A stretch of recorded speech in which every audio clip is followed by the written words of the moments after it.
ಶ್ರೀ ಗಣಪತಿ ಶಾರದಾ ಗುರುಭ್ಯೋ ನಮಃ. ಶ್ರೋತೃಗಳಿಗೆ ಜ್ಞಾನೇಶ್ವರಿ ವ್ಯಾಖ್ಯಾನ ಸಹಿತ ಭಗವದ್ಗೀತೆಯಲ್ಲಿ ಅರ್ಜುನ ವಿಷಾದ ಯೋಗವೆಂಬ ಪ್ರಥಮೋಧ್ಯಾಯಕ್ಕೆ ಸ್ವಾಗತ. ಶ್ಲೋಕ 24-47.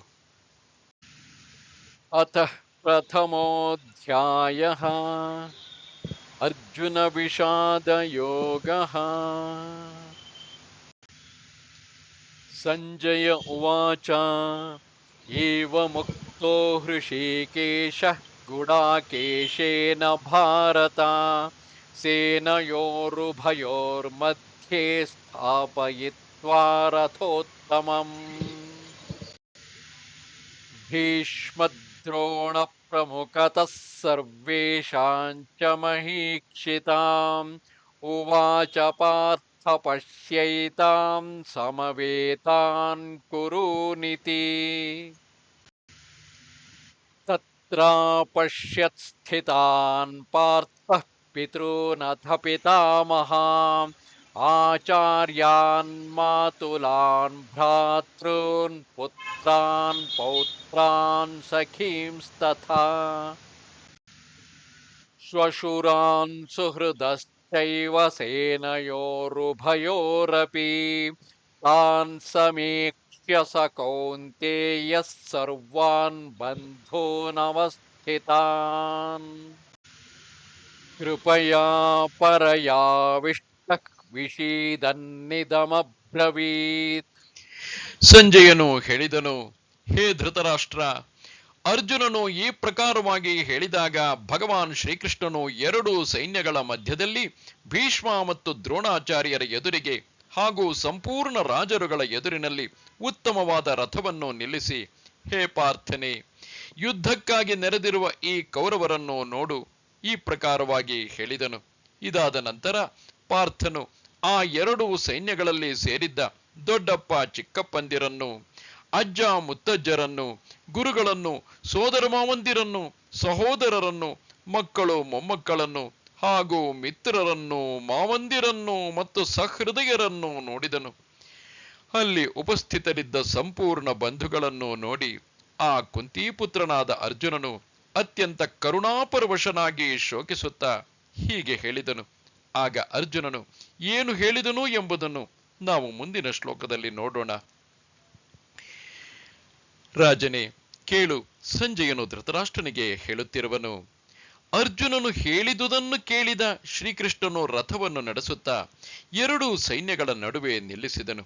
ಅಲ್ಲಿ ಭೀಷ್ಮ ದ್ರೋಣಾದಿ ಆಪ್ತ ಸಂಬಂಧಿಗಳು ಮತ್ತು ಅನೇಕ ರಾಜರು ಎದುರಿಗೆ ನಿಂತಿರುವರು.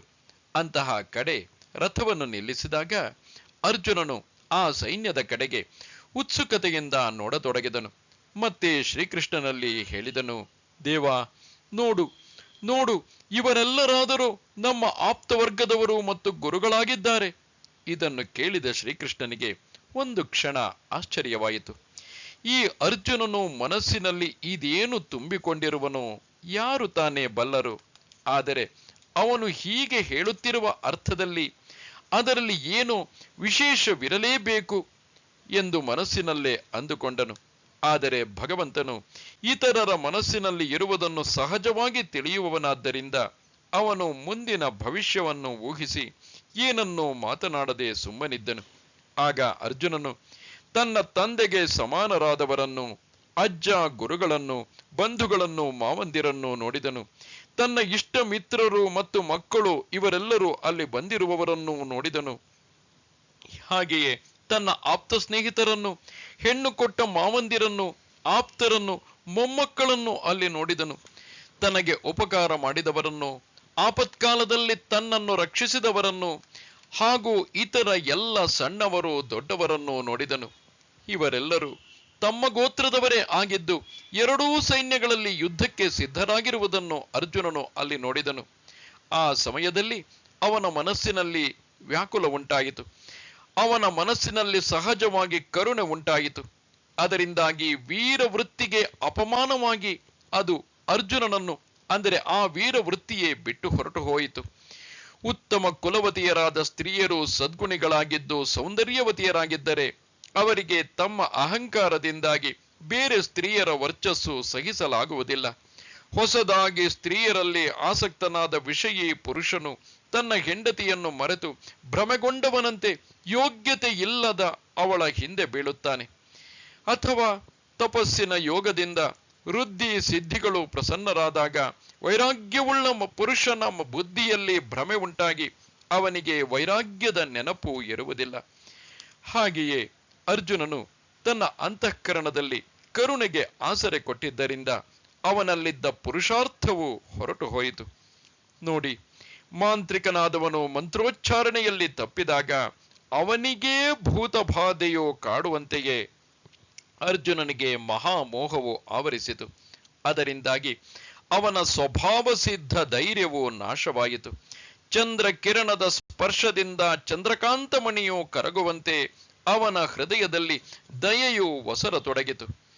ಹೀಗೆ ಅರ್ಜುನನು ಅತಿಯಾದ ಮೋಹದಿಂದ ಮೋಹಿತನಾಗಿ ದುಃಖ ತುಂಬಿದ ಅಂತಃಕರಣದಿಂದ ಅಚ್ಯುತನಲ್ಲಿ ಹೇಳತೊಡಗಿದನು. ಅರ್ಜುನ ಉವಾಚ ದೃಷ್ಟ್ವೇಮಂ ಸ್ವಜನಂ ಕೃಷ್ಣ ಯುಯುತ್ಸಂ ಸಮುಪಸ್ಥಿತಂ ಸೀದಂತಿ ಮಮ ಗಾತ್ರಾಣಿ ಮುಖಂ ಚ ಪರಿಶುಷ್ಯತಿ ವೇಪಥುಶ್ಚ ಶರೀರೇ ಮೇ ರೋಮಹರ್ಷಶ್ಚ ಜಾಯತೆ ಗಾಂಡೀವಂ ಸ್ರಂಸತೆ ಹಸ್ತಾತ್ ತ್ವಕ್ಯೈವ ಪರಿದಹ್ಯತೆ ನ ಚ ಶಕ್ನೋಮ್ಯವಸ್ಥಾತುಂ ಭ್ರಮತೀವ ಚ ಮೇ ಮನಃ. ಅರ್ಜುನನು ಹೇಳಿದನು, ಹೇ ಕೃಷ್ಣ, ಯುದ್ಧ ಕ್ಷೇತ್ರದಲ್ಲಿ ಸಿದ್ಧರಾಗಿ ನಿಂತಿರುವ ಯುದ್ಧಾಭಿಲಾಷಿಗಳಾದ ಈ ಸ್ವಜನ ಸಮುದಾಯವನ್ನು ನೋಡಿ ನನ್ನ ಅಂಗಾಂಗಗಳು ಶಿಥಿಲವಾಗಿ ಹೋಗುತ್ತಿವೆ, ಮುಖವು ಒಣಗಿ ಹೋಗುತ್ತಿದೆ, ಹಾಗೂ ನನ್ನ ಶರೀರದಲ್ಲಿ ಕಂಪನ ಮತ್ತು ರೋಮಾಂಚನವಾಗುತ್ತಿದೆ. ಕೈಯಿಂದ ಗಾಂಧೀವ ಧನುಸ್ಸು ಜಾರಿ ಬೀಳುತ್ತಿದೆ ಮತ್ತು ಚರ್ಮವು ಸಹ ಬಹಳವಾಗಿ ಉರಿಯುತ್ತಿದೆ, ಹಾಗೂ ನನ್ನ ಮನಸ್ಸು ಭ್ರಮಿಸಿದಂತೆ ತೋರುತ್ತಿದೆ. ಆದ್ದರಿಂದ ನಾನು ನಿಂತುಕೊಂಡಿರಲೂ ಸಹ ಸಮರ್ಥನಾಗಿಲ್ಲ. ಈ ರೀತಿಯಾಗಿ ಅರ್ಜುನನನ್ನು ಮೋಹವು ಕವಿದಿದೆ. ಅರ್ಜುನನು ಹೇಳುತ್ತಾನೆ, ದೇವ, ಅವಧರಿಸು. ನಾನು ಈ ಸೈನ್ಯ ಸಮುದಾಯವನ್ನು ನೋಡಿದರೆ ಇಲ್ಲಿ ಎಲ್ಲರೂ ನನ್ನ ಗೋತ್ರದವರೇ ಕಂಡುಬರುತ್ತಿರುವರಲ್ಲ. ಇವರೆಲ್ಲರೂ ಯುದ್ಧವನ್ನು ಮಾಡುವುದಕ್ಕಾಗಿ ಸಿದ್ಧರಾಗಿದ್ದಾರೆ ನಿಜ. ಆದರೆ ಇವರೊಡನೆ ಯುದ್ಧ ಮಾಡುವುದು ನಮಗೆ ಹೇಗೆ ಉಚಿತವಾದೀತು? ಇವರೊಡನೆ ಯುದ್ಧ ಮಾಡಬೇಕೆಂದು ಎಣಿಸಿದಾಗಲೇ ಏನೂ ತೋಚದಂತಾಗಿ ಮನಸ್ಸು ಮತ್ತು ಬುದ್ಧಿಗಳು ಕೂಡ ತಮ್ಮ ಜಾಗದಲ್ಲಿ ಸ್ಥಿರವಾಗಿ ಇರುವುದಿಲ್ಲ. ಇಲ್ಲಿ ನೋಡು, ನನ್ನ ಶರೀರದಲ್ಲಿ ನಡುಕ ಉಂಟಾಗಿದೆ, ಬಾಯಿ ಒಣಗುತ್ತಿದೆ, ಅವಯವಗಳು ಶಿಥಿಲವಾಗುತ್ತಿವೆ, ಶರೀರವೆಲ್ಲ ರೋಮಾಂಚನಗೊಂಡಿದೆ, ನನ್ನ ಮನಸ್ಸು ಅತಿಶಯ ಯಾತನೆಗೊಂಡಿದೆ, ಕೈಯಿಂದ ಗಾಂಧೀವವನ್ನು ಧರಿಸಲಾರದಷ್ಟು ಸಡಿಲವಾಗಿದೆ. ಅದರಿಂದ ಆ ಗಾಂಧೀವ ನನ್ನ ಕೈಯಿಂದ ಜಾರಿ ಬೀಳುತ್ತಿದೆ ಎಂಬುದು ತಿಳಿಯದೆ ಹೋಗಿದೆ. ಆಪ್ತವರ್ಗದ ಮೋಹದಿಂದ ನನ್ನ ಅಂತಃಕರಣವು ಅಷ್ಟೊಂದು ವ್ಯಾಪಿಸಿಬಿಟ್ಟಿದೆ. ವಜ್ರಕ್ಕಿಂತಲೂ ಕಠಿಣವಾದ ನನ್ನ ಅಂತಃಕರಣವು ಯಾವುದೇ ಪರಿಸ್ಥಿತಿಗೂ ಜಗ್ಗದೆ ಇರುವ ಅತಿ ನಿಷ್ಠುರವಾಗಿದೆ. ಆದರೆ ಈ ಬಂಧು ಸ್ನೇಹವು ಅದಕ್ಕಿಂತಲೂ ಮಿಗಿಲಾದುದು. ಇದೆಂತಹ ದೊಡ್ಡ ಆಶ್ಚರ್ಯ! ಯುದ್ಧದಲ್ಲಿ ಪರಶಿವನನ್ನು ಗೆದ್ದಿರುವವನನ್ನು, ನಿವಾತ ಕವಚರನ್ನು ನಿರ್ನಾಮ ಮಾಡಿರುವಂತಹ ಅರ್ಜುನನನ್ನು ಮೋಹವು ಒಂದು ಕ್ಷಣದಲ್ಲಿ ನುಂಗಿಬಿಟ್ಟಿತಲ್ಲ.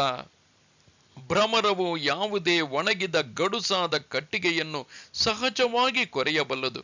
ಆದರೆ ಕಮಲವು ಮುಚ್ಚಿದಾಗ ಆ ಕೋಮಲ ಮೊಗ್ಗಿನಲ್ಲಿ ಭ್ರಮರ ಸಿಕ್ಕಿ ಹಾಕಿಕೊಳ್ಳುತ್ತದೆ. ಅಲ್ಲೇ ಪ್ರಾಣ ಹೋದರೂ ಆ ಕಮಲದ ಮೃದುವಾದ ಎಸಳನ್ನು ಕೊರೆಯಲು ಮನಸ್ಸು ಮಾಡುವುದಿಲ್ಲ.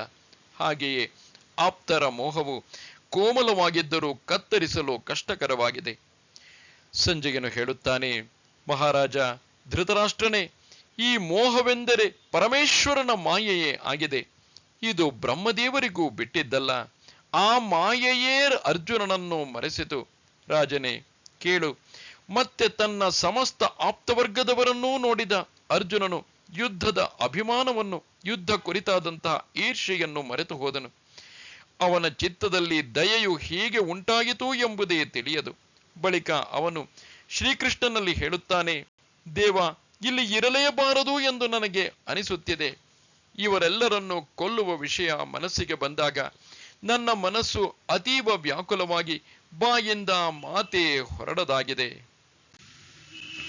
ನಿಮಿತ್ತಾನಿ ಚ ಪಶ್ಯಾಮಿ ವಿಪರೀತಾನಿ ಕೇಶವ ನ ಚ ಶ್ರೇಯೋನು ಪಶ್ಯಾಮಿ ಸತ್ವಾ ಸ್ವಜನಮಾಹವೇ. ಹೇ ಕೇಶವ, ನಾನು ಲಕ್ಷಣಗಳನ್ನೂ ಸಹ ವಿಪರೀತವಾಗಿಯೇ ನೋಡುತ್ತಿದ್ದೇನೆ. ಹಾಗೂ ಯುದ್ಧದಲ್ಲಿ ಸ್ವಜನ ಸಮುದಾಯವನ್ನು ಕೊಂದು ಯಾವ ಶ್ರೇಯಸ್ಸನ್ನು ನೋಡುವುದಿಲ್ಲ. ಈ ಕೌರವರನ್ನು ಕೊಲ್ಲುವುದಾದರೆ ಧರ್ಮರಾಜಾದಿಗಳನ್ನು ಏಕೆ ಕೊಲ್ಲಬಾರದು? ಕಾರಣ ಅವರಿಬ್ಬರೂ ನನ್ನ ಗೋತ್ರಜರೇ ಆಗಿದ್ದಾರಲ್ಲವೇ ದೇವ. ಆದ್ದರಿಂದ ಈ ಯುದ್ಧವು ಬೆಂಕಿಗೆ ಬೀಳಲಿ, ನಾನು ಇದನ್ನು ಮೆಚ್ಚುವುದಿಲ್ಲ.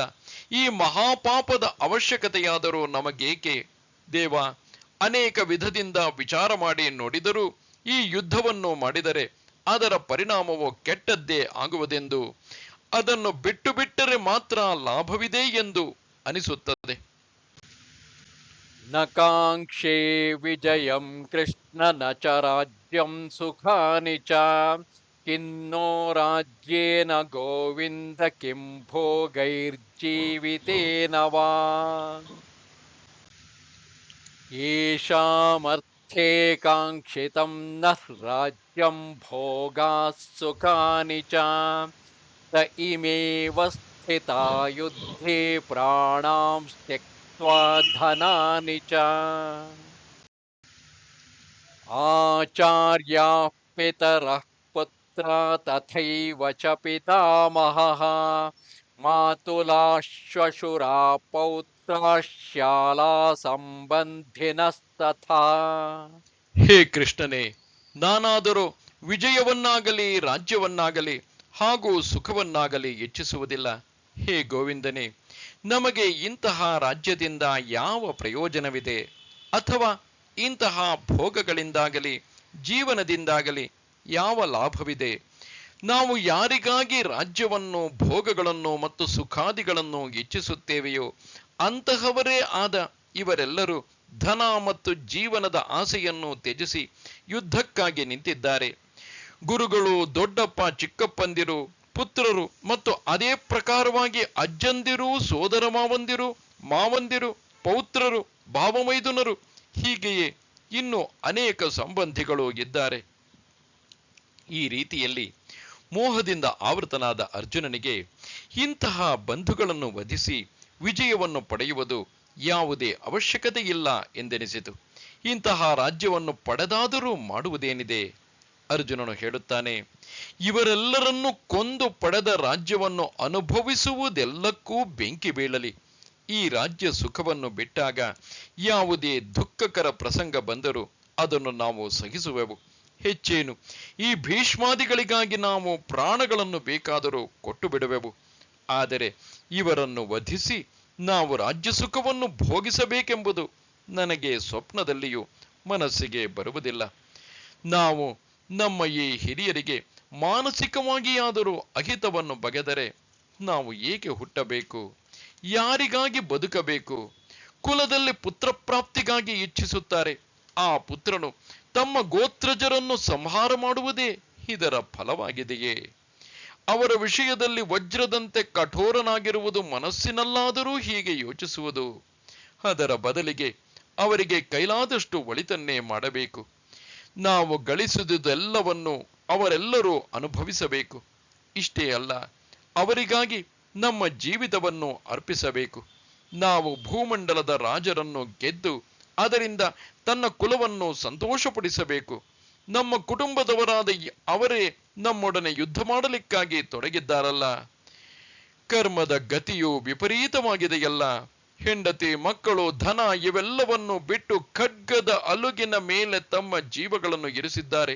ಇಂತಹವರನ್ನು ನಾನು ಹೇಗೆ ಕೊಲ್ಲಲಿ? ಯಾರ ಮೇಲೆ ಶಸ್ತ್ರವನ್ನು ಧರಿಸಲಿ? ನಾನು ನಮ್ಮ ಆತ್ಮೀಯರನ್ನು ಹೇಗೆ ವಧಿಸಲಿ? ಇವರು ಯಾರೆಂದು ನಿನಗೆ ತಿಳಿಯದೆ? ಅಲ್ಲಿ ಭೀಷ್ಮ ದ್ರೋಣರನ್ನು ನೋಡು. ಅವರುಗಳು ನಮ್ಮ ಮೇಲೆ ಅಸಾಧಾರಣ ಅಸಂಖ್ಯ ಉಪಕಾರಗಳನ್ನು ಮಾಡಿರುವರು. ಇಲ್ಲಿ ಭಾವಮೈದರು, ಹೆಣ್ಣು ಕೊಟ್ಟ ಮಾವಂದಿರು, ಮಾವ ಮತ್ತು ಬಂಧುಗಳು, ಹಾಗೆಯೇ ಎಲ್ಲ ಮಕ್ಕಳು, ಮೊಮ್ಮಕ್ಕಳು, ಆಪ್ತರು ಇಲ್ಲಿದ್ದಾರಲ್ಲ. ನೋಡು, ಇವರೆಲ್ಲರೂ ನಮಗೆ ಬಹಳ ಹತ್ತಿರದಿಂದ ನೆಂಟರಾಗಿದ್ದಾರೆ. ಹಾಗಿರುವಾಗ ಇವರನ್ನು ಕೊಲ್ಲುವ ಮಾತು ಉಚ್ಚರಿಸಿದರೂ ಅದು ಪಾಪವೇ ಆಗಿದೆ. ಏತಾನ್ನ ಹಂತುಮಿಚ್ಛಾಮಿ ಘ್ನತೋಪಿ ಮಧುಸೂದನ ಅಪಿ ತ್ರೈಲೋಕ್ಯ ರಾಜ್ಯಸ್ಯ ಹೇತೋ ಕಿನ್ನು ಮಹೀಕೃತೆ. ಹೇ ಮಧುಸೂದನ, ನನ್ನನ್ನು ಕೊಂದರೂ ಅಥವಾ 3 ಲೋಕಗಳ ರಾಜ್ಯ ದೊರಕಿದರೂ ಸಹ ನಾನು ಇವರೆಲ್ಲರನ್ನು ಕೊಲ್ಲಲು ಇಚ್ಛಿಸುವುದಿಲ್ಲ. ಮತ್ತೆ ಭೂಮಂಡಲದ ರಾಜ್ಯಕ್ಕಾಗಿಯಾದರೂ ಹೇಳುವುದೇನಿದೆ? ಬದಲಿಗೆ ಇವರು ಬೇಕಾದ ಹಾಗೆ ಮಾಡಿದರು, ಅಂದರೆ ನಾನು ಅವರನ್ನು ಕೊಲ್ಲುವುದರ ಬದಲಿಗೆ ಇವರು ಬೇಕಾದ ಹಾಗೆ ಮಾಡಿದರು, ಅಥವಾ ನಮ್ಮನ್ನು ಇಲ್ಲೇ ಕೊಂದು ಹಾಕಿದರು, ನಾವು ಇವರನ್ನು ವಧಿಸುವುದನ್ನು ಮನಸ್ಸಿಗೂ ತರಬಾರದು. ತ್ರೈಭುವನದ ನಿಷ್ಕಂಟಕ ರಾಜ್ಯವೇ ದೊರಕಿದರೂ ಕೂಡ ಇಂತಹ ಅನುಚಿತವಾದ ಕಾರ್ಯವನ್ನು ನಾನು ಮಾಡಲಾರೆ. ಕೃಷ್ಣ, ಇಂದು ನಾವು ಇಲ್ಲಿ ಆಪ್ತರ ವಧೆಯಂತಹ ಘೋರ ಕೃತ್ಯವನ್ನು ಮಾಡಿದರೆ ಯಾರ ಮನಸ್ಸಿನಲ್ಲಿ ನಮ್ಮ ಕುರಿತು ಆದರವಿದ್ದೀತು? ಮತ್ತೆ ನಾವು ನಿನ್ನ ಮುಖವನ್ನಾದರೂ ಹೇಗೆ ನೋಡಲಿ ಹೇಳು? ನಿಹತ್ಯ ಧಾತ್ರ ರಾಷ್ಟ್ರಾನ್ನ ಕಾ ಪ್ರೀತಿ ಸ್ಯಾ ಜನಾರ್ದನ ಪಾಪಮೇವಾಶ್ರಯೇದಸ್ಮಾನ್ ಹತ್ಯೇತಾನಾತತಾಯಿನಃ. ಹೇ ಜನಾರ್ದನ, ಧೃತರಾಷ್ಟ್ರನ ಪುತ್ರರನ್ನು ಕೊಲ್ಲುವುದರಿಂದ ನಮಗೆ ಯಾವ ಸಂತೋಷ ಉಂಟಾಗುವುದು? ಈ ಆತತಾಯಿಗಳನ್ನು ಕೊಲ್ಲುವುದರಿಂದಲಾದರೂ ನಮಗೆ ಪಾಪವೇ ತಟ್ಟುವುದು. ಕುಟುಂಬದವರನ್ನು ವಧಿಸಿದರೆ ನಾನು ದೋಷಕ್ಕೆ ಗುರಿಯಾಗಿ ಆಯಾಸವಿಲ್ಲದೆ ದೊರಕಿದ ನಿನ್ನನ್ನು ನನ್ನ ಕೈಯಿಂದ ಕಳೆದುಕೊಳ್ಳಬೇಕಾದೀತು. ಕುಲಕ್ಷಯವನ್ನು ಮಾಡಿದರೆ ಅನಂತ ಪಾಪಗಳು ತಗುಲಿಕೊಂಡಾವು. ಅಂತಹ ಪ್ರಸಂಗದಲ್ಲಿ ನಿನ್ನನ್ನು ಯಾರು ಮತ್ತು ಎಲ್ಲಿ ಹುಡುಕುವುದು? ಉದ್ಯಾನದಲ್ಲಿ ಭಯಂಕರವಾದ ಬೆಂಕಿಯು ಹತ್ತಿಕೊಂಡಾಗ ಕೋಗಿಲೆಯು ಅಲ್ಲಿ ಒಂದು ಕ್ಷಣವೂ ಇರಲಾರದು, ಅಥವಾ ಸರೋವರವು ಕೆಸರಿನಿಂದ ತುಂಬಿ ಹೋದುದನ್ನು ನೋಡಿದ ಜಾತಕ ಪಕ್ಷಿಯು ಅಲ್ಲಿ ನಿಲ್ಲದೆ ಅದನ್ನು ತಿರಸ್ಕರಿಸಿ ಹೊರಟು ಹೋಗುತ್ತದೆ. ಹಾಗೆಯೇ ದೇವ, ನನ್ನ ಪುಣ್ಯಗಳು ಲೇಷ ಮಾತ್ರವೂ ಇಲ್ಲವಾದಾಗ ನೀನು ನನ್ನನ್ನು ಮಾಯೆಯಲ್ಲಿ ತೊಡಗಿಸಿ ನನ್ನಿಂದ ದೂರವಾಗಿ ಬಿಡುವೆ. ತಸ್ಮಾನ್ನಾರ್ಹಾ ವಯಂ ಹಂತುಂ ಧಾತ್ರ ರಾಷ್ಟ್ರಾನ್ ಸ್ವಬಾಂಧವಾಂ ಸ್ವಜನಂ ಹಿ ಕಥಂ ಹತ್ವಾ ಸುಖಿನಃ ಸ್ಯಾಮ ಮಾಧವ. ಆದುದರಿಂದ ಹೇ ಮಾಧವನೇ, ನಮ್ಮ ಬಾಂಧವರೇ ಆದ ಧೃತರಾಷ್ಟ್ರನ ಮಕ್ಕಳನ್ನು ಕೊಲ್ಲುವುದು ನಮಗೆ ಯೋಗ್ಯವಲ್ಲ. ಏಕೆಂದರೆ ನಮ್ಮದೇ ಆದ ಕುಟುಂಬವನ್ನು ಕೊಂದು ನಾವು ಹೇಗೆ ಸುಖಿಗಳಾಗುವೆವು? ಆದ್ದರಿಂದ ನಾನು ಇದನ್ನು ಮಾಡಲಾರೆ. ಈ ಯುದ್ಧದಲ್ಲಿ ಶಸ್ತ್ರಗಳನ್ನು ಧರಿಸಲಾರೆ. ಈ ಯುದ್ಧವು ಅನೇಕ ಪ್ರಕಾರದಿಂದ ನಿಂದ್ಯವಾಗಿ ಕಾಣುತ್ತದೆ. ಕೃಷ್ಣ, ನಿನ್ನಿಂದ ನಮಗೆ ವಿಯೋಗ ಉಂಟಾದರೆ ಮತ್ತೆ ನಮ್ಮ ಮಹತ್ವ ಏನು ಉಳಿದೀತು? ನೀನಿಲ್ಲದ ದುಃಖದಿಂದ ನಮ್ಮ ಹೃದಯಗಳು ವಿದೀರ್ಣವಾಗಿ ಹೋಗುವವು. ಆದುದರಿಂದ ದೇವ, ಈ ಕೌರವರನ್ನು ವಧಿಸಬೇಕು ಹಾಗೂ ಮತ್ತೆ ನಾವು ರಾಜ್ಯವನ್ನು ಅನುಭವಿಸಬೇಕು. ಇಂತಹ ನಡೆಯಲಾರದ ವಿಷಯಗಳ ಹೆಸರೆತ್ತಬೇಡ. ಹೀಗೆ ಅರ್ಜುನನು ಹೇಳುತ್ತಾನೆ. ಯದ್ಯಪ್ಯೇತೇನ ಪಶ್ಯಂತಿ ಲೋಭೋಪಹತ ಚೇತಸಃ ಕುಲಕ್ಷಯಕೃತಂ ದೋಷಂ ಮಿತ್ರದ್ರೋಹೇ ಚ ಪಾತಕಂ ಕಥಂ ನ ಜ್ಞೇಯಮಸ್ಮಾಭಿಃ ಪಾಪಾದಸ್ಮಾನ್ನಿವರ್ತಿತುಂ ಕುಲಕ್ಷಯಕೃತಂ ದೋಷಂ ಪ್ರಪಶ್ಯದ್ಭಿರ್ಜನಾರ್ದನ. ಒಂದು ವೇಳೆ ಲೋಭದಿಂದ ಭ್ರಷ್ಟಚಿತ್ತರಾದ ಈ ಜನರು ಕುಲಕ್ಷಯದಿಂದ ಉತ್ಪನ್ನವಾಗುವ ದೋಷವನ್ನು ಮತ್ತು ಮಿತ್ರದ್ರೋಹ ಮಾಡುವುದರಲ್ಲಿ ಪಾಪವನ್ನು ನೋಡುವುದಿಲ್ಲವಾದರೂ, ಹೇ ಜನಾರ್ದನನೇ, ಕುಲದ ನಾಶದಿಂದ ಉತ್ಪನ್ನವಾಗುವ ದೋಷವನ್ನು ತಿಳಿದಿರುವ ನಾವುಗಳು ಈ ಪಾಪದಿಂದ ಹಿಂಜರಿಯಲು ಏಕೆ ವಿಚಾರ ಮಾಡಬಾರದು? ಈ ಕೌರವರು ಮಾನ ಮದದಿಂದ ಉನ್ಮತ್ತರಾಗಿ ಯುದ್ಧ ಮಾಡಲು ಬಂದಿರುವರಾದರೂ ನಾವು ನಮ್ಮ ಹಿತವನ್ನು ನೋಡಬೇಡವೇ? ನಮ್ಮ ಬಂಧುಗಳನ್ನು ನಾವೇ ಕೊಲ್ಲುವುದು ಇದು ಹೇಗಾಗಬಲ್ಲದು? ಯಾರಾದರೂ ತಿಳಿದು ಕಾಲಕೂಟ ವಿಷವನ್ನು ಸೇವಿಸಿಯಾರೆ? ದಾರಿಯಲ್ಲಿ ನಡೆಯುವಾಗ ಅಕಸ್ಮಾತ್ತಾಗಿ ಸಿಂಹವು ಎದುರಾದರೆ ಅದನ್ನು ತಪ್ಪಿಸಿ ಮುಂದೆ ಹೋಗುವುದೇ ಶ್ರೇಯಸ್ಕರವಲ್ಲವೇ? ದೇವ, ಇದ್ದ ಪ್ರಕಾಶವನ್ನು ಬಿಟ್ಟು ಬೇಕೆಂತಲೇ ಕತ್ತಲೆಯ ಕೋಣೆಯಲ್ಲಿ ಕುಳಿತುಕೊಳ್ಳುವುದರಲ್ಲಿ ಯಾವ ಲಾಭವಿದೆ ಹೇಳು? ಅಥವಾ ಮುಂದುಗಡೆ ಬೆಂಕಿಯು ಉರಿಯುತ್ತಿರುವುದನ್ನು ನೋಡಿ ನಾವು ಅದರಿಂದ ದೂರ ಸರಿಯದಿದ್ದರೆ ಅದು ಒಂದು ಕ್ಷಣದಲ್ಲಿ ನಮ್ಮ ಸುತ್ತಲೂ ಹರಡಿ ನಮ್ಮನ್ನು ಸುಟ್ಟು ಬಿಟ್ಟೀತು. ಹಾಗೆಯೇ ಈ ದೋಷಗಳು ನಮಗೆ ಪ್ರತ್ಯಕ್ಷವಾಗಿ ಅಂಟಿಕೊಳ್ಳಲು ಹವಣಿಸುತ್ತವೆ ಎಂದು ತಿಳಿದ ಮೇಲೆಯೂ ನಾವು ಇಂತಹ ಕಾರ್ಯವನ್ನು ಮಾಡಲು ಹೀಗೆ ಪ್ರವೃತ್ತರಾಗುವುದು. ದೇವ, ಈ ಪಾತಕವು ಎಷ್ಟು ದೊಡ್ಡದೆಂದು ನಾನು ನಿನಗೆ ಹೇಳುತ್ತೇನೆ ಎಂದು ಅರ್ಜುನನು ಶ್ರೀಕೃಷ್ಣನಲ್ಲಿ ಹೇಳಿದನು. ಕುಲಕ್ಷಯೇ ಪ್ರಣಶ್ಯಂತಿ ಕುಲಧರ್ಮಾ ಸನಾತನಾಃ ಧರ್ಮೇ ನಷ್ಟೇ ಕುಲಂ ಕೃತ್ಸ್ನಂ ಅಧರ್ಮೋಭಿಭವತ್ಯುತ. ಕುಲದ ನಾಶದಿಂದ ಸನಾತನವಾದ ಕುಲಧರ್ಮಗಳು ನಷ್ಟವಾಗುತ್ತವೆ. ಧರ್ಮವು ನಾಶವಾದ ನಂತರ ಸಂಪೂರ್ಣ ಕುಲದಲ್ಲಿ ಪಾಪವು ಕೂಡ ಬಹಳವಾಗಿ ಆವರಿಸಿಕೊಳ್ಳುತ್ತದೆ. ಕಟ್ಟಿಗೆಯನ್ನು ಒಂದಕ್ಕೊಂದು ತೀಡಿದಾಗ ಅದರಿಂದ ಬೆಂಕಿ ಉಂಟಾಗಿ ಅದು ಪ್ರಜ್ವಲಿಸಿ ಎಲ್ಲ ಕಟ್ಟಿಗೆಯನ್ನೂ ಸುಟ್ಟು ಬಿಡುವಂತೆಯೇ ಕುಲದವರು ಮತ್ಸರದಿಂದ ಪರಸ್ಪರ ಕೊಂದುಕೊಂಡರೆ ಆ ಭಯಂಕರ ಮಹಾದೋಷದಿಂದ ಸಂಪೂರ್ಣ ಕುಲವೇ ಕ್ಷಯವಾಗಿ ಹೋದೀತು. ಅದಕ್ಕಾಗಿ ಈ ಕುಲಕ್ಷಯದ ಪಾಪದಿಂದ ಕುಲಧರ್ಮಗಳು ಲುಪ್ತವಾಗಿ ಆ ಕುಲದಲ್ಲಿ ಅಧರ್ಮವೇ ಪ್ರವೇಶಿಸುತ್ತದೆ. ಅಧರ್ಮಾಭಿಭವಾತ್ ಕೃಷ್ಣ ಪ್ರದುಷ್ಯಂತಿ ಕುಲಸ್ತ್ರಿಯಃ ಸ್ತ್ರೀಷು ದುಷ್ಟಾಸು ವಾರ್ಷ್ಣೇಯ ಜಾಯತೆ ವರ್ಣಸಂಕರಃ. ಹೇ ಕೃಷ್ಣ, ಪಾಪವು ಅಧಿಕವಾಗಿ ಬೆಳೆಯುವುದರಿಂದ ಕುಲದ ಸ್ತ್ರೀಯರು ಅತ್ಯಂತ ದೂಷಿತರಾಗಿ ಬಿಡುತ್ತಾರೆ. ಮತ್ತು ವಾರ್ಷ್ಣೇಯನೇ, ಸ್ತ್ರೀಯರು ದೂಷಿತರಾದ ಬಳಿಕ ವರ್ಣಸಾಂಕರ್ಯವೂ ಉಂಟಾಗುತ್ತದೆ.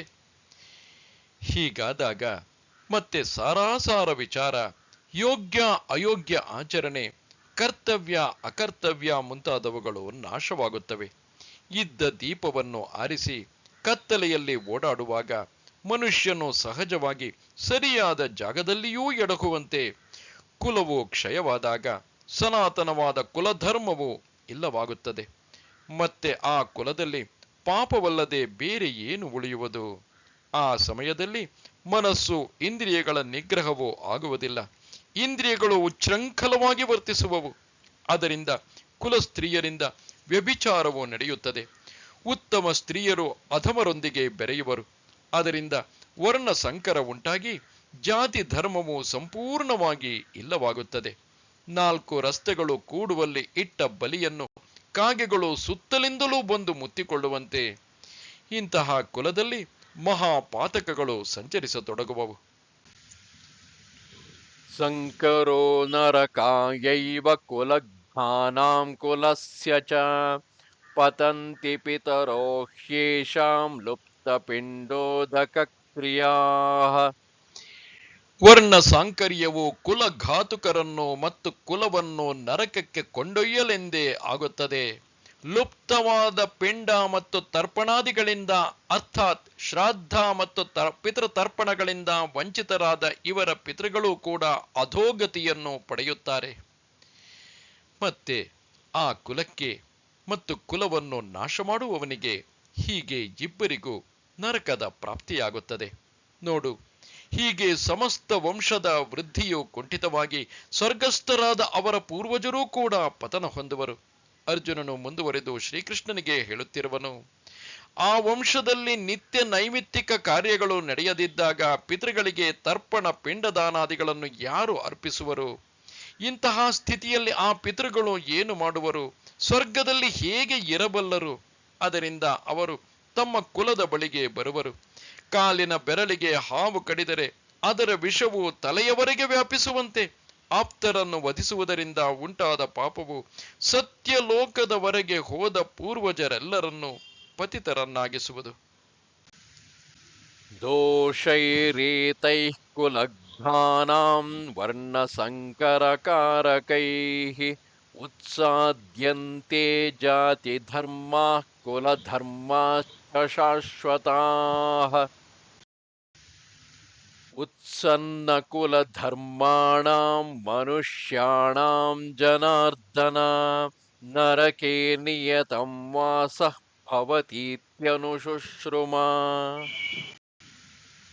ಅಹೋ ಬತ ಮಹತ್ಪಾಪಂ ಕರ್ತುಂ ವ್ಯವಸಿತಾ ವಯಂ ಯದ್ರಾಜ್ಯಸುಖಲೋಭೇನ ಹಂತುಂ ಸ್ವಜನಮುದ್ಯತಾಃ ಈ ವರ್ಣ ಸಂಕರಕಾರಕವಾದ ದೋಷಗಳಿಂದ ಕುಲಘಾತುಕರ ಸನಾತನವಾದ ಕುಲ ಧರ್ಮಗಳು ಮತ್ತು ಜಾತಿ ಧರ್ಮಗಳು ನಾಶವಾಗಿ ಬಿಡುತ್ತವೆ. ಹೇ ಜನಾರ್ದನನೇ, ಯಾರ ಕುಲಧರ್ಮಗಳು ನಾಶವಾಗಿವೆಯೋ ಅಂತಹ ಮನುಷ್ಯರು ಅನಿಶ್ಚಿತ ಕಾಲದವರೆಗೆ ನರಕದಲ್ಲಿ ವಾಸಿಸುತ್ತಾರೆಂದು ನಾವು ಕೇಳುತ್ತಾ ಬಂದಿದ್ದೇವೆ. ಅಯ್ಯೋ ಕಷ್ಟವೇ!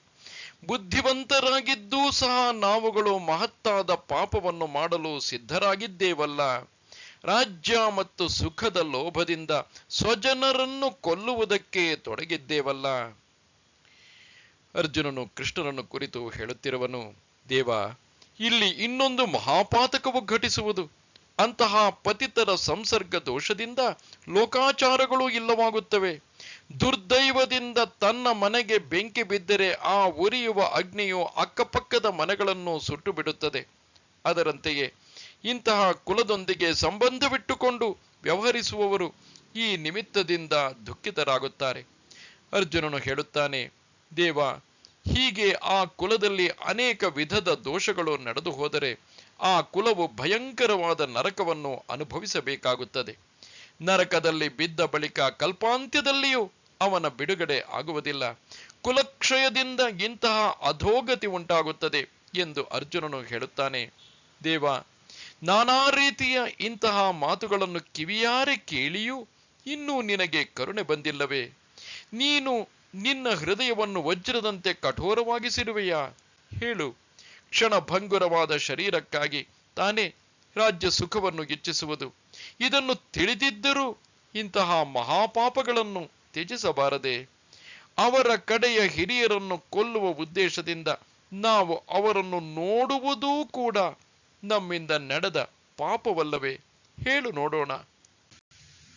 ಯದಿ ಮಾಮ ಪ್ರತೀಕಾರಂ ಅಶಸ್ತ್ರಂ ಶಸ್ತ್ರಪಾಣಯಃ ಛಾತ್ರ ರಾಷ್ಟ್ರಾರಣೇ ಹನ್ಯುಃ ತನ್ಮೇ ಕ್ಷೇಮತರಂ ಭವೇತ್. ಒಂದು ವೇಳೆ ಶಸ್ತ್ರರಹಿತನು ಹಾಗೂ ಎದುರಿಸದೇ ಇರುವ ನನ್ನನ್ನು ಶಸ್ತ್ರಗಳನ್ನು ಕೈಯಲ್ಲಿ ಹಿಡಿದಿರುವ ಧೃತರಾಷ್ಟ್ರನ ಪುತ್ರರು ಯುದ್ಧದಲ್ಲಿ ಕೊಂದು ಹಾಕಿದರು ಆ ಕೊಲ್ಲುವಿಕೆಯೂ ಸಹ ನನಗೆ ಹೆಚ್ಚು ಶ್ರೇಯಸ್ಕರವಾದೀತು. ಇನ್ನಾದರೂ ಜೀವಿಸಿ ಇರುವುದಕ್ಕಿಂತ ನಮ್ಮ ಶಸ್ತ್ರಾಸ್ತ್ರಗಳನ್ನು ಎಸೆದು ಬಿಟ್ಟು ಶತ್ರುಗಳು ಪ್ರಯೋಗಿಸುವ ಬಾಣಗಳನ್ನು ಸಗಿಸುವುದೇ ಉತ್ತಮವಲ್ಲವೇ? ಹೀಗೆ ಮಾಡುವುದರಿಂದ ನಾನು ಸತ್ತು ಹೋದರೂ ಒಳ್ಳೆಯದೇ. ಆದರೆ ಇವರನ್ನು ವಧಿಸಿ ಪಾಪವನ್ನು ಗಳಿಸುವುದರಲ್ಲಿ ನನಗೆ ಇಚ್ಛೆಯಿಲ್ಲ. ಹೀಗೆ ಅರ್ಜುನನು ತನ್ನ ಸಮಸ್ತ ಕುಲವನ್ನು ನೋಡಿ, ಇವರನ್ನು ಕೊಂದು ರಾಜ್ಯವನ್ನು ಗಳಿಸುವುದೆಂದರೆ ಕೇವಲ ನರಕವನ್ನು ಪಡೆಯುವುದೇ ಆಗಿದೆ ಎಂದು ಹೇಳುತ್ತಾನೆ. ಸಂಜಯ ಉವಾಚ ಏವಮುಕ್ತ್ವಾರ್ಜುನಃ ಸಂಖ್ಯೇ ರಥೋಪಸ್ಥ ಉಪಾವಿಶತ್ ವಿಸೃಜ್ಯ ಸಶರಂ ಚಾಪಂ ಶೋಕ ಸಂವಿಘ್ನಮಾನಸಃ. ಸಂಜಯನು ಹೇಳಿದನು, ರಣಭೂಮಿಯಲ್ಲಿ ಶೋಕದಿಂದ ಉದ್ವಿಗ್ನ ಮನಸ್ಸುಳ್ಳವನಾದ ಅರ್ಜುನನು ಈ ಪ್ರಕಾರವಾಗಿ ಹೇಳಿ ಬಾಣ ಸಹಿತ ಧನುಸ್ಸನ್ನು ತ್ಯಾಗ ಮಾಡಿ ರಥದ ಹಿಂಭಾಗದಲ್ಲಿ ಕುಳಿತು ಬಿಟ್ಟನು. ಸಂಜಯನು ಧೃತರಾಷ್ಟ್ರನನ್ನು ಕುರಿತು ಹೇಳುತ್ತಿದ್ದಾನೆ. ಧೃತರಾಷ್ಟ್ರನೇ, ಕೇಳು. ಸಮರಾಂಗಣದಲ್ಲಿ ಅರ್ಜುನನು ಹೀಗೆ ಹೇಳಿದನು. ಮತ್ತೆ ಅವನು ಉದ್ವಿಗ್ನನಾಗಿ ದುಃಖ ಶೋಕವನ್ನು ತಡೆದುಕೊಳ್ಳಲಾರದೆ ರಥದಿಂದ ಕೆಳಗೆ ಧುಮುಕಿದನು. ಪದಚ್ಯುತನಾದ ರಾಜಕುಮಾರನು ನಿಸ್ತೇಜನಾಗುವಂತೆ, ರಾಹುಗ್ರಸ್ತನಾದ ಸೂರ್ಯನು ಪ್ರಭಾಹೀನನಾಗುವಂತೆ, ಹಾಗೆಯೇ ಮಹಾಸಿದ್ಧಿಗಳ ಮೋಹದಲ್ಲಿ ಬಿದ್ದಿರುವ ತಪಸ್ವಿಯು ಭ್ರಮಿತನಾಗಿ ಅಷ್ಟಸಿದ್ಧಿಗಳ ಕಾಮನೆಯು ಅಂತಃಕರಣವನ್ನು ವ್ಯಾಪಿಸಿ ದೀನನಾಗುವಂತೆಯೇ ಆ ಧನುರ್ಧಾರಿ ಅರ್ಜುನನು ರಥದಿಂದ ಇಳಿದಾಗ ದುಃಖದಿಂದ ಅತ್ಯಂತ ವ್ಯಾಕುಲನಾಗಿ ಕಂಡುಬಂದನು. ಮತ್ತೆ ಅವನು ಧನುರ್ಬಾಣಗಳನ್ನು ಎಸೆದು ಬಿಟ್ಟನು. ಅವನ ಕಣ್ಣುಗಳಿಂದ ಕಣ್ಣೀರ ಧಾರೆ ಹರಿಯತೊಡಗಿತು. ಆಗ ಸಂಜಯನು ಹೇಳುತ್ತಿರುವನು, ಮಹಾರಾಜ, ಬಳಿಕ ಏನು ನಡೆಯಿತು ಎಂಬುದನ್ನು ಕೇಳು. ಇನ್ನು ಮುಂದೆ ಅರ್ಜುನನು ದುಃಖಿತನಾಗಿರುವುದನ್ನು ಕಂಡು ವೈಕುಂಠನಾಥನಾದ ಶ್ರೀಕೃಷ್ಣನು ಅವನಿಗೆ ಯಾವ ರೀತಿಯಿಂದ ತತ್ವಜ್ಞಾನವನ್ನು ನಿರೂಪಿಸಿದನು, ಇದನ್ನು ಮುಂದೆ ಬರುವ ವಿಸ್ತಾರವಾದ ಕಥೆಯನ್ನು ಉತ್ಸುಕತೆಯಿಂದ ಕೇಳು. ಹೀಗೆ ನಿವೃತ್ತಿನಾಥರ ದಾಸರಾದ ಜ್ಞಾನೇಶ್ವರರು ನುಡಿಯುತ್ತಾರೆ. ಓಂ ತತ್ಸದಿತಿ ಶ್ರೀಮದ್ಭಗವದ್ಗೀತಾಸು ಉಪನಿಷತ್ಸು ಬ್ರಹ್ಮವಿದ್ಯಾಯಾಂ ಯೋಗಶಾಸ್ತ್ರೇ ಶ್ರೀಕೃಷ್ಣಾರ್ಜುನ ಸಂವಾದೇ ಅರ್ಜುನ ವಿಷಾದಯೋಗೋ ನಾಮ ಪ್ರಥಮೋಧ್ಯಾಯಃ. ಶ್ರೀ ಜ್ಞಾನದೇವರಿಂದ ರಚಿತವಾದ ಭಾವಾರ್ಥ ದೀಪಿಕೆಯಲ್ಲಿ ಮೊದಲನೆಯ ಅಧ್ಯಾಯವು ಮುಗಿಯಿತು. ನಮಸ್ತೆ ಶಾರದೆ ದೇವಿ ಕಾಶ್ಮೀರ ಪುರವಾಸಿನಿ ತ್ವಾಮಹಂ ಪ್ರಾರ್ಥಯೇ ನಿತ್ಯಂ ವಿದ್ಯಾದಾನಂಚ ದೇಹಿಮೆ. ನಮಸ್ಕಾರ.